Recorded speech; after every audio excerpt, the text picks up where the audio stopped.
भूले हुए देव जागो पुनः, तांडव से फिर से करो रण, सांसों में है। क्या हो यदि मैं तुमसे कहूं कि हिंदू धर्म की कथाओं में ऐसे देवता और देवियां हैं जिनकी अब कोई पूजा नहीं करता, इसलिए नहीं कि वे बुरे थे, बल्कि इसलिए कि उन्हें भुला दिया गया।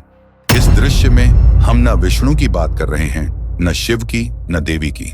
हम उन छायाओं में प्रवेश कर रहे हैं, उस प्राचीन उपासना के अवशेषों में, उन कथाओं में जो कभी पवित्र मानी जाती थीं, पर अब केवल कुछ अंशों में जीवित हैं।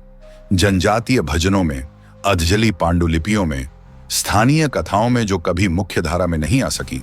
तुम देखोगे उग्र वन देवियों को जिनके कोई मंदिर नहीं है, युद्ध के ऐसे देवताओं को जो कभी किसी राक्षस से अधिक भयभीत करते थे, दिव्य कारीगरों को, नाग देवियों को और अधोलोक की रानियों को, जिन्होंने ऐसे वरदान दिए जो इतने खतरनाक थे कि उन्हें याद रखना सुरक्षित नहीं था। यह वह पौराणिकता नहीं है जिसे तुम जानते हो। यह एक यात्रा है उन भूले हुए देवताओं के माध्यम से, जो समय में दब गए, सत्ता द्वारा रूपांतरित हुए या जानबूझकर विस्मृत कर दिए गए। अंत तक बने रहो, क्योंकि जिन देवताओं को तुम नहीं जानते वे शायद तुम्हारी दृष्टि को बदल दें उन देवताओं के प्रति जिन्हें तुम जानते हो। कभी पूज्य देवताओं की भीड़ में कुछ ऐसे भी थे जो लुप्त हो गए, सामर्थ्य की कमी से नहीं, उपासना की कमी से। वे देवता जो कभी पूरे क्षेत्रों में पूजे जाते थे, अब केवल टूटे मंदिरों और दुर्लभ श्लोकों में गूंजते हैं। हिंदू धर्म के ये भूले हुए देवता पराजित नहीं हुए, वे केवल भक्ति की बदलती धाराओं द्वारा विस्थापित कर दिए गए। वे एक समय में देवता थे, न तो कोई प्रतीक, न कोई कल्पित कथा, न ही कोई गौण पात्र, बल्कि देवता जिनके नाम श्रद्धा से लिए जाते थे, जिनके सम्मान में अर्पण चढ़ाए जाते थे। पर आज दिव्यता के विद्वानों के बीच भी वे केवल छायाएं हैं। अरण्याणी वनों की देवी कभी पवित्र उपवनों में विचरण करती थीं। उनका स्पर्श निर्जन वनों की नीरवता में अनुभव किया जाता था। वे स्वयं वन थीं, अवशिष्ट, अकठित। अब वे केवल एक स्तोत्र में प्रकट होती हैं, किसी मंदिर में नहीं। फिर हैं रेवंत, सूर्य के पुत्र, यात्रियों के रक्षक, घोड़ों के स्वामी। राजाओं के युग में उनके चित्र शिकार गृहों और अश्व सेनाओं में प्रतिष्ठित होते थे। आज अधिकांश लोग जो अब भी प्रातः सूर्य को जल अर्पित करते हैं, उनके नाम तक को नहीं जानते। और ऋषभ का क्या, जिनका नाम प्रारंभिक पुराणों में झलकता है, फिर एक अन्य मत द्वारा समाहित कर लिया गया। उनकी दिव्यता जैन कथाओं में विभाजित हो गई। और भी हैं अजा, एक पाद, एक चरण वाला तूफानों का देवता, या निवृत्ति, विनाश की देवी। पर वह शिव के समान ब्रह्मांडीय विनाश नहीं, बल्कि दुर्भाग्य और सड़न की देवी। अंततः वह एक दिशा में बदल दी गई, देवी नहीं रही। वे क्यों भुला दिए गए? या शायद सही प्रश्न यह है, एक देवता किसी जन समूह की वाणी से कैसे लुप्त हो जाता है? देवताओं को भूलना सदा अस्वीकृति नहीं होता, कभी कभी यह केवल आवश्यकता का क्षय होता है। जब तक वन राज्य करते थे, अरण्याणी की सत्ता थी। जब वनों की कटाई हुई और नगर उठे, उनके लिए चलने योग्य स्थान कम होते गए। मंदिरों को अर्थव्यवस्था चाहिए, देवताओं को संस्थाएं चाहिए। जिनके पास ये दोनों नहीं होते, वे धीरे धीरे लुप्त हो जाते हैं। निवृत्ति जैसी देवियां वह भय लेकर चलती थीं जिसे समाज दफन करना चाहता था। दुर्भाग्य की देवी किसी ऐसे पूजा स्थल में नहीं टिक सकती जो समृद्धि का वादा करता हो। उन्हें हराया नहीं गया, बस चुपचाप अलग कर दिया गया, एक दिशा बना दिया गया जिसे प्रार्थना में कोई नहीं देखता। फिर है स्वयं मिथक का परिवर्तन।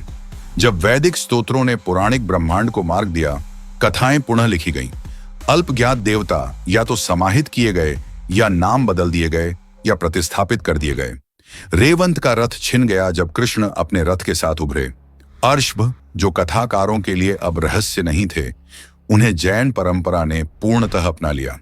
स्मृति कभी तटस्थ नहीं होती, वह उस समय की उपयोगिता, सांत्वना या शक्ति के अनुसार आकार पाती है। जो देवता इन भूमिकाओं को निभाने में असमर्थ हुए, वे नष्ट नहीं हुए, उन्हें केवल नहीं सुनाया गया। ये भूले हुए देवता वास्तव में कौन थे? छाया के रूप में नहीं, बल्कि पूर्ण रूप में, जैसे वे एक समय थे। अरण्याणी, वनों की देवी, रहस्यमयी, जंगली और मंदिरों में विरले पूजित। ऋग्वेद में वर्णित है कि वह वहां निवास करती हैं जहां कोई पद चिन्ह नहीं होते, न कोई पति, न कोई उत्पत्ति कथा। वह पत्तों की सरसराहट और अकट वनों की नीरवता में विचरती है। वह बलि नहीं मांगती थीं, उन्हें गीत अर्पित किए जाते थे।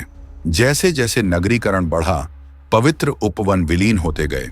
उनके साथ मनुष्यों की स्मृति से उनका श्वास भी क्षीण हो गया, परंतु उनकी आत्मा अब भी जीवित है। जनजातीय परंपरा में, पक्षियों की रुकती हुई वाणी में, उन स्थानों में जहां वन अब भी अछूते हैं। रेवंत, दिव्य अश्वारोही, सूर्य और सरण्यों के पुत्र, कभी उन्हें योद्धाओं, वनों और यात्रियों का रक्षक माना जाता था। उनकी मूर्तियां उन्हें तलवार हाथ में लिए आकाशीय अश्वसेना का नेतृत्व करते हुए दर्शाती थीं। विशेषतः क्षत्रिय और शिकारी वर्ग द्वारा पूजित थे। पर जब युद्ध संस्कृतियां क्षीण हुईं और कार्तिकेय व स्कंद जैसे देवता रणभूमि में प्रमुख हुए, रेवंत की प्रासंगिकता मिट गई।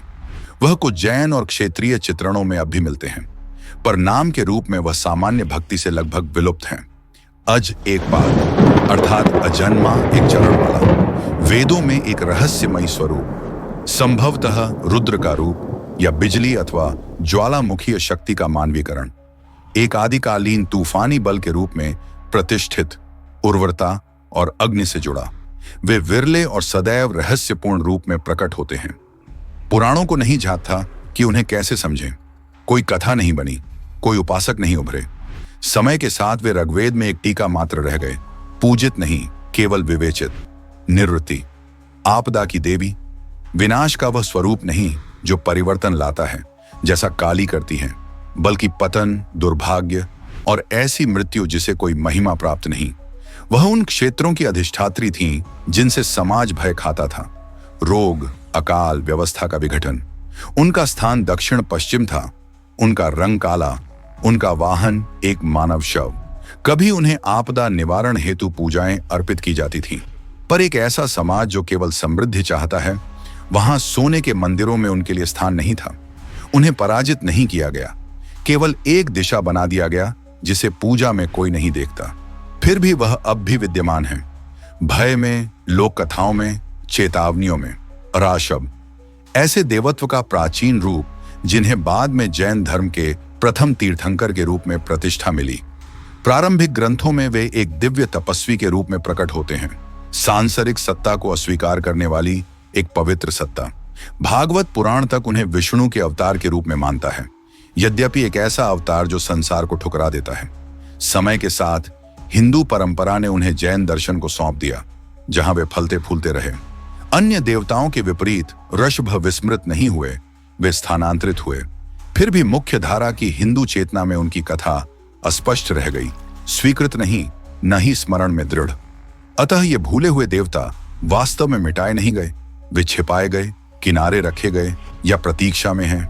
वन फिर से उग सकते हैं, योद्धा पुनः उठ सकता है, रथ आकाश में फिर से दौड़ सकता है, उस नाम के साथ जिसे हम कभी जानते थे।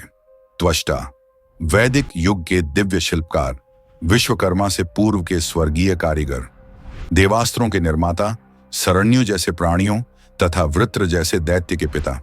इंद्र का वज्र भी इन्हीं ने रचा, जिसे इंद्र ने अंततः अपने ही पुत्र पर प्रयोग किया। कालांतर में विश्वकर्मा ने उनका स्थान लिया, एक ऐसा स्वरूप जो भक्ति की आवश्यकताओं के अनुसार अधिक स्वीकार्य था। परंतु त्वष्टा जटिल और नैतिक रूप से अस्पष्ट, मंदिरों की पूजा पद्धति में ढलने के लिए बहुत अस्थिर थे। वे एक पौराणिक तकनीकी निर्माता में परिवर्तित हो गए, उपयोगी पर पूज्य नहीं। पुषण, यात्राओं, पशुधनों और पोषण के देवता, आत्माओं के मार्गदर्शक और मार्गों के रक्षक। उन्हें सुरक्षित यात्रा और उर्वरता हेतु आह्वान किया जाता था। ऋग्वेद में उनका वर्णन बिना दांतों के रूप में किया गया है, संभवतः शांति या वृद्धता का प्रतीक। पर जैसे जैसे चरवाहा जीवन व्यापार में बदल गया और विष्णु ब्रह्मांडीय यात्रा के मार्गदर्शक बने, पुषण की आवश्यकता समाप्त हो गई। उनके स्तोत्र थम गए, उनके नाम जो कभी चरवाहों और यात्रियों के लिए सांत्वना थे, गृहस्थ भक्ति से लुप्त हो गए। मनसा, सर्पों, औषधियों और विष की देवी, पूर्वी भारत, विशेषतः बंगाल और असम में गहराई से पूजित। वे क्षेत्रीय स्मृति में जीवित हैं, पर मुख्य धारा के हिंदू धर्मशास्त्र में स्थान नहीं रखती। शिव की मन संतान पार्वती द्वारा अस्वीकृत मनसा की कथाएं त्याग, प्रतिशोध और अंततः विजय से भरी हुई हैं। फिर भी उनके मंदिर ग्रामीण क्षेत्रों तक सीमित हैं और उनके गीत लोक स्वरूप हैं। संगठित देव समूह में ऐसी देवी के लिए स्थान नहीं था जो वश में नहीं आती और जिसकी पूजा सार्वभौमिक न थी। शीतला, एक अन्य क्षेत्रीय देवी, अब भी पूजित पर कभी शास्त्रीय मान्यता प्राप्त नहीं हुई। वह गधे पर सवार होती हैं, झाड़ू उठाए रहती हैं और चेचक का उपचार करती हैं। महामारी के समय उनकी प्रार्थना बड़े ज्वर की भांति की जाती थी, स्वास्थ्य के समय भुला दी जाती थी। जीवन और मृत्यु पर उनके प्रत्यक्ष प्रभाव के बावजूद वह ग्राम्य देवी बनी रहीं, भय के क्षणों में पूज्य, सुख के समय उपेक्षित। दर्शन और युद्ध के देवताओं को ही धार्मिक व्यवस्था ने ऊंचाई दी, न कि उन देवियों को जो घाव साफ करती थीं और गंदगी पर डांटती थीं। यम की बहन यामी। यम मृत्यु के देवता व्यापक रूप से प्रसिद्ध हैं, पर उनकी बहन यामी कम जानी जाती है। ऋग्वेद में वह उनसे अनुरोध करती हैं कि वे प्रथम युग्म बनाएं, जीवन की उत्पत्ति करें। यम मना करते हैं, मृत्यु और व्यवस्था को चुनते हैं। यामी आकांक्षा में छूटी हुई बाद के ग्रंथों में दिव्यता से वंचित हो जाती है। उनका नाम नदी कथाओं में यमुना के रूप में स्मृति में बचा है, पर एक देवी के रूप में उनकी वाणी दबा दी गई। तो ये भूले हुए देवता पूर्णतः मिटे नहीं हैं, वे केवल छिपे हुए हैं, किनारे रखे गए हैं या प्रतीक्षा कर रहे हैं। संभव है कि फिर कोई आकाशीय रथ दौड़े, किसी जंगल में गीत उठे और किसी भूले नाम का उच्चारण पुनः हो। पाताल भैरवी, वह कौन थी इससे पहले कि वह रहस्य बन गई? पुराणों की उन परतों में जहां प्रसिद्ध कथाएं अपने प्रकाश को नहीं पहुंचाती, वहां निवास करती है एक देवी जिसे प्रेम से अधिक भय से स्मरण किया जाता है। पाताल भैरवी, उनका नाम तांत्रिक परंपराओं और स्थानीय देवालयों में धीरे से फुसफुसाया जाता है, विशेषतः उत्तर और मध्य भारत में। वे वैकुंठ या कैलाश के जाने पहचाने मंदिरों में नहीं मिलती। वे अधोलोक में वास करती हैं, पाताल में, पृथ्वी के गर्भ में, उस रेल्म में जो नीच नहीं, गूढ़ है। पाताल भैरवी देवी के उग्र स्वरूपों में से एक हैं। भैरवी से निकटता रखती हैं, जो 10 महाविद्याओं में से एक हैं। परंतु महाविद्या की भैरवी जहां दार्शनिक और ब्रह्मांडीय प्रतीक बन चुकी हैं, पाताल भैरवी जड़ हैं, क्षेत्रीय हैं और गहराई से पृथ्वी से जुड़ी हैं। वे परम शक्ति की देवी हैं और परम परिणाम की भी। लोक कथाओं में कहा जाता है कि वे ऐसे वरदान देती हैं जिन्हें कोई अन्य देवी देने का साहस नहीं करती, पर इसकी एक कीमत होती है। उनकी पूजा में गुप्तता, शुद्धता और दृढ़ इच्छा शक्ति की आवश्यकता होती है। उनके उपासक प्रायः तांत्रिक होते हैं, पुरोहित नहीं। उनके अनुष्ठान दोपहर में नहीं, रात्रि में होते हैं। उन्हें शांति के लिए नहीं, रक्षा, प्रतिशोध और शक्ति के लिए आह्वान किया जाता है। लोक परंपराओं में, विशेषतः मध्य प्रदेश, उत्तर प्रदेश के कुछ हिस्सों और आंध्र प्रदेश में, उन्हें अंधकारमय ज्वलंत नेत्रों वाली खोपड़ियों और सर्पों के मध्य विराजमान देखा जाता है। उनकी प्रसिद्धि मुख्य धारा में तब आई जब पाताल भैरवी नामक फिल्म बनी, पर वह चित्रण उनकी वास्तविक पौराणिक छाया मात्र था। लक्ष्मी या सरस्वती जैसी देवियां जहां घरों और विद्यालयों में विराजती हैं, पाताल भैरवी समाज के द्वार के बाहर प्रतीक्षा करती हैं, जहां शक्ति भय से मिलती है, जहां श्रद्धा संशय से टकराती है। या कहें, कितनी देवियां थीं जो एक समय में लोगों की स्मृति में नंगे पांव विचरती थीं, पर समय, मौन और शास्त्रीय प्राथमिकताओं के नीचे दबा दी गईं। हाँ, बहुत थीं। उनके नाम भले ही महाकाव्यों में नहीं मिले, पर वे सुनाई देती थीं वैद्यों की वाणी में, माताओं के गीतों में और पथिकों की प्रार्थनाओं में। कुछ केवल क्षेत्रों तक सीमित रहीं, कुछ केवल फुसफुसाहटों में। फिर भी वे देवियां थीं। ग्राम देवता, ये कोई एक नाम नहीं, एक श्रेणी है। गांव की देवी, हर गांव की अपनी एक देवी होती थी, अक्सर शास्त्रों में अनाम, पर जीवन में गहराई से उपस्थित। वे खेतों, फसलों और लोगों के स्वास्थ्य की रक्षक थीं, कभी सौम्य, कभी रक्त की मांग करने वाली। कोई 2 ग्राम देवियां एक समान नहीं थीं। किसी क्षेत्र में वे मरियम्मन हो सकती थीं, कहीं येल्लम्मा और कहीं बस अम्मा। जब मंदिरों का संस्कृतिकरण हुआ और शास्त्रीय स्वरूप उभरे, तो इन देवियों को या तो नए नाम दिए गए या भुला दिया गया। शबरी की देवी, वह देवी जिसे शबरी अपने कुटीर में पूजती थी। उस समय से पहले जब राम वहां आए, हम शबरी को जानते हैं भक्त के रूप में, पर जिस देवी को वह नमन करती थी उसे नहीं जानते। वह आदिवासी देवी थी, रामायण से भी पूर्व की, और वह महाकाव्य की मुख्य धारा में समा नहीं सकी, एक कथा द्वारा दूसरी कथा में निगल ली गई। मातंगी, अवर्ण की देवी, 10 महाविद्याओं में से एक, परंतु तांत्रिक पथों से बाहर शायद ही कभी पूजित। वह अपवित्र माध्यमों से प्रकट होने वाले ज्ञान का प्रतीक है। शुद्धता के मापदंडों को अस्वीकार करती हुई वह झूठन को भी स्वीकार करती है।